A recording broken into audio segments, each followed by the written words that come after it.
Hello, I am Dr. Ben Browning, representing AIU, Ambassador International University in Zambia. And in this video, what I want to do is give you guys a little bit of information about how to find good sources when doing research. Now, I've already given a whole lot of information about how to come up with a thesis and how to organize your research and organize your paper and do all that. I made 3 videos where I talked about that in depth. But all I'm doing right now is just kind of saying, once you have that information, you know your topic, you know your thesis, you've organized, you've made an outline, you've organized everything, you know how to organize your notes. How do you actually find good sources? So let's jump right into it. Well, the first thing that you're going to need to do is know where to look. And I have made a list for you, and you will be able to get access to this on the Moodle shell for the classes you're taking, the research classes you're taking. Most likely you'll be able to get access to this list on the Moodle shell. But let me show it to you right now. I'm going to share my screen so you can see what it is, and so you can also just follow along with me a little bit better here. So you should be able to see this right now, and you should see you should be able to follow along. So let's get some essentials. So one of the most essential resources you're going to use is going to be on this front list. So you can see I give you a list of the essential databases, and probably the most essential is something called JSTOR. JSTOR is one of the most expansive research databases in the world. It has just tons of information, and in a second I'm going to show you how to look at that information. I'm going to show you how to take a look at that. Next, we have African Journals Online. Then we also have the directory of open access journals, and then also Google Scholar, which I'll talk about in a second. Now, before I say anything else, let me just define the term open access for you. So in the scholarly world, when we say that a particular journal is open access, what we mean is simply that it is free for you to use. Usually donors or educational institutions will make these open access journals available because they want knowledge to be widely available to people regardless of their financial capabilities. So you have a lot of journals online that are open access. So, you may be able to get access, you may have the financial wherewithal to get access to some other sources, but open access resources are they're there, and they're scholarly and they're good, so why not use them, right? So let me just kind of give you another overview. So here's your essential databases here. A database is a website or source that gives you access to multiple other sources. That's a database. It gives you access to multiple other things. So it's not like one journal, it would be hundreds or thousands, or in some cases, millions of different journal articles. Next, I've given you this open access journals, and I've given some sources. You can look at the footnotes when you look at this of where kind of what my foundation for this was, but several open access journals of biblical studies, open access journals, religious studies, theological studies, and Christian education. And then I've also given you some other databases that might be helpful. And they are the links. So you would just have to click on you would just click on the blue part of the PDF, and you will be able, it will automatically take you to that website. And I have checked these links, so they should work. I've had to update some of them to make sure that would happen. So it should work. So let's start with JSTOR, because this is probably the most important early thing for you to look at. So JSTOR, you see the link pops up. I'm just going to click on it. So I clicked at it, the link popped up, and then I clicked on it. So now here's JSTOR. It's right here, and you have a search bar, and you can search different articles. But before you do that, it's going to be important for you to come over here to the top right-hand corner, and it's going to be important for you, if you've never used this before, is to register an account. So JSTOR is not an open access, resource exactly. It's a database that has a lot of different resources. Some of them are open access, some of them are paid. However, JSTOR has been very, very gracious in, because part of their mission is to get information out to the whole world so that scholars can do research all around the world. They allow you to set up an account, to register an account. And if you register that account, you can have access to a certain number of articles per month free of charge. So you don't have to pay anything, and you get access to a certain number of articles free of charge. Even though they're not open access articles, they typically would be paid, but because you have a JSTOR account that you are able to set up for free, then you are able to get access to these resources. So I'm going to go ahead and log in.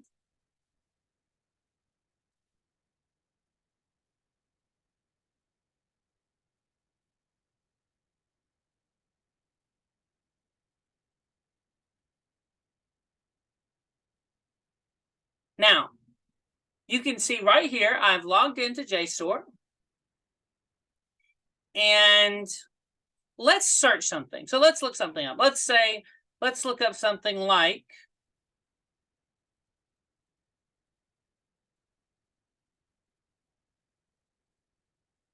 justification by faith. Okay, pretty common theological concept that undergraduate students and even graduate students to some degree might be looking up or doing something. So I just look up justification by faith. So what we see pop up is several journal articles are going to pop up. Several journal articles are going to pop up, and they talk about this justification by faith. Now, let me show you another thing you could do. So notice something I did here. I put in justification by faith. So I put in a fairly large parameter. And what this is going to look up is it's going to look up the usage of those three words, right? You can also, if you want that exact phrasing, you can put it in quotes. And that will give you the exact phrasing, justification by faith. Now, notice my results narrowed. I went from about 10,000 results to a little over 3,000 results.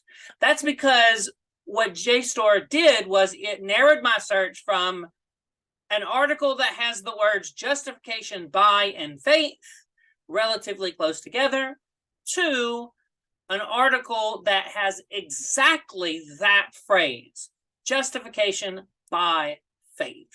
So that is a really helpful search technique if you need to do that. I just want to encourage you, when you're looking at a database like this, don't be too general. For example, if I were to just type in justification and nothing else, right? Well, you do have something pop up. The Reformation, was there a Reformation doctrine of justification? That's an article. Next, we have another article. But then what is our third article? The justification of human rights as a basic right to justification and reflexive approach. This has nothing to do with the theological doctrine of justification. So what we have is we made our search criteria too broad, justification. So we want to narrow it down somewhat so it's a little more specific. So we do that, justification by faith. Here we go. And so now let's look at what we got. Let's look at the sources we have. So first thing, we have about justification by faith alone. Now, what you'll notice is I'm hovering over it. That's the name of the article. But if I want to know what the article is about, I actually can look right underneath here. I can look right underneath here, and there is the title. It says The Journal of Religion volume 32, number 4, and it gives you the date. The date is October of 1952. So this is something to pay attention when using a source like JSTOR. It's going to have articles going back 100 years, right? Maybe more than that. So you obviously, just because it's old doesn't mean it's not useful, but obviously we want to make sure that if we're using an older resource, then it's a resource that has not been refuted later on. So we want to be careful if all the resources we use are from the 1950s or 1910s or wherever, and we don't use any more up-to-date resources, then what we may find is that we're making arguments using this source that many other sources have already used. Okay? Another thing that we need to pay attention to when we look at JSTOR, or really any of these sources that I have given you on that list, is that it's just giving you sources. It's not making a value judgment as to where that source sits within the spectrum of theology, right? So you may click an article, and that article is very much a representation of liberal theology or liberation theology. Or you may click an article and it's more of an evangelical or conservative article. It's not going to discriminate between those. It's not going to pick and choose. It's going to give you the articles that best match your search. So it's up to you as the researcher to say, okay, when was this written? From what perspective was it written? Another thing to understand when we're looking at these sources is that just because it's a scholarly article doesn't mean that they're always right? A scholarly article is making an argument. It's up to you to read that argument, then say, hey, is the argument good? Do they make claims that make sense?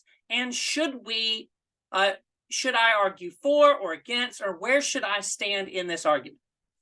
So that's for any of these sources, not just JSTOR, but understand what I'm putting in your fingertips is a whole bunch of different sources. Some of them you will agree with, some of them you will disagree with. The point is for you to look at what they say and weigh their information.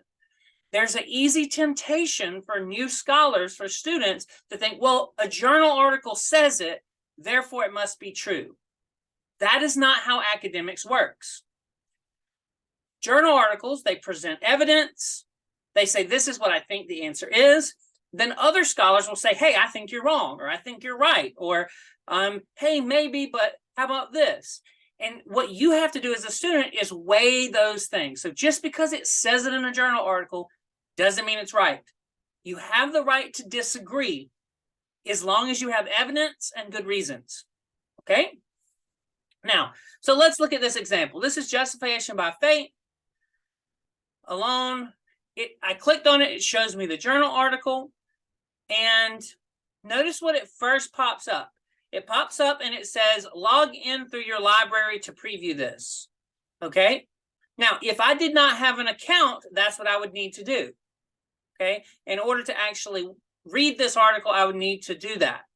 But if you notice down here, because I'm logged into my account, I actually am able to read online. I can't download it, but I can read up to 100 articles a month for free online. I'm not able to download it, but I can read it online, which makes this very useful.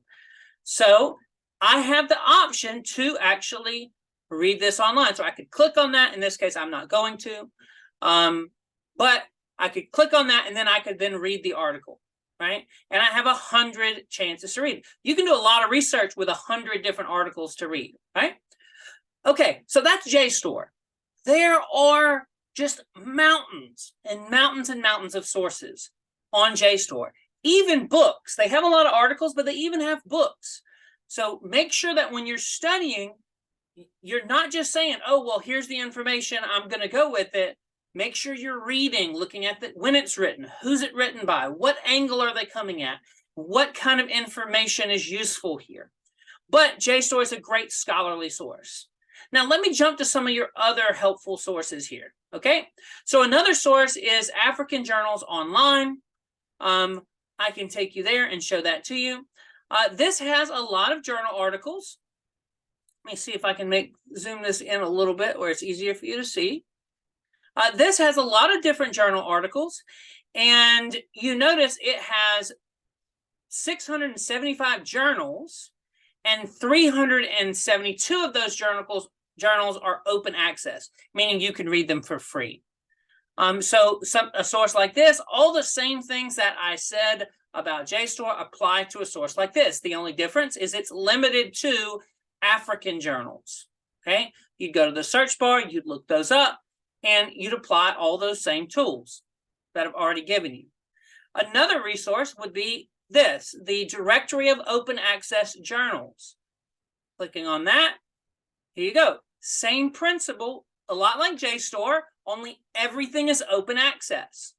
Now, with a resource like this, you need to do the same thing with, you'll have to do the same thing with JSTOR. You might need to narrow down, because JSTOR does this too. It doesn't just have articles related to theology, biblical studies, and history, right?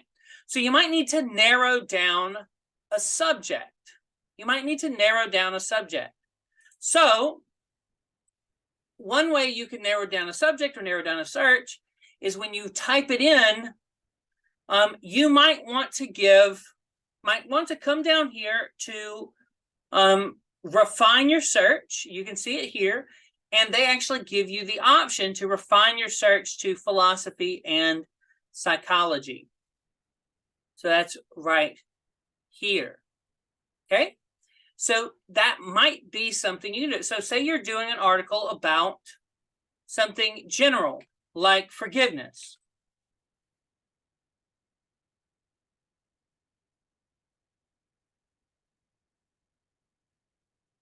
It'd help if you spelled it right, but in this case I spelled it wrong. So because I spelled it wrong, it's going to kind of mess things up, but it'll put the red line so I can go back and fix it. So you'll see forgiveness here, and I'm going to get a lot of different articles, but if you look at these articles, it's going to be all over the place when it comes to different types of forgiveness. So what I want to do is I want to narrow this down. So I can come down here and I can select philosophy, psychology, and religion. All right, so that narrowed it down. That cut my options in half. Okay, so that helped, but still doesn't quite help. So maybe we can fix this by saying something like biblical forgiveness. Okay, now that narrowed it down to 31 options. And I might want to narrow it down even further. Okay, but this gives you an idea of how we can do this. Now, the same things I told you before about when something is written, who's it from, can also be helpful. But you have an example here where they're dialoguing between two different groups. Now, one thing you'll find with this particular resource is the database of open, just of open access journals. One thing that you'll find with this is it has different languages. So make sure that you're kind of adjusting for that.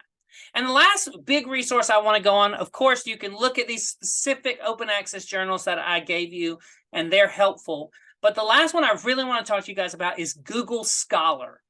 Now, Google Scholar is not a database, and it has its own flaws. So it's not a database, it's a search engine.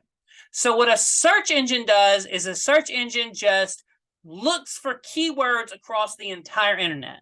Now, what Google Scholar does is it tries to limit itself to scholarly sources. However, it's not always effective at saying what's a scholarly source and what's not. Now, it'll try.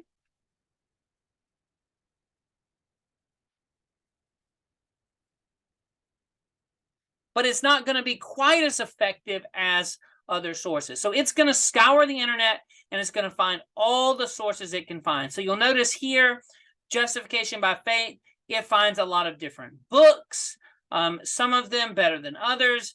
and it's going to find all these different resources and books and other things, and maybe articles and other things.